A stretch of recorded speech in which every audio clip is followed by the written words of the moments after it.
आहार तरी सेविजे, परी युक्तीचेनी मापे मविजे, क्रिया जात आचरिजे, तयाची स्थिती. अन्नाचे सेवन तर केलेच पाहिजे, परंतु ते नियमांच्या मापाने मोजलेले असावे. त्याप्रमाणे सर्व कर्मे युक्तीने योग्य प्रमाणात करावीत. मापी तला बोल बोलीजे, मितलिया पाऊली चालीजे, निद्रेही मानू दिजे, अवसरे एके. मोजके शब्द बोलावेत, मोजक्या पावलांनी चालावे, योग्य वेळी झोपेलाही मान द्यावा.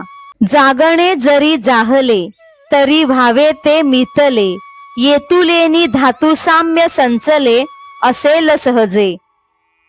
जागरणही परिमित असावे. अशा नियमित आचरणामुळे शरीरातील सप्तधातू समतोल राहतील. ऐसे युक्तीचेनी हाते, जै इंद्रिया वोपीजे भाते, तै संतोषासी वाढते, मनची करी.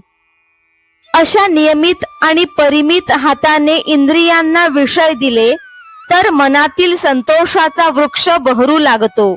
यदा विनियताय चित्तमात्मन्येवावतिष्ठते, निःस्पृह सर्व कामेभ्यो युक्त इत्युच्यते तदा.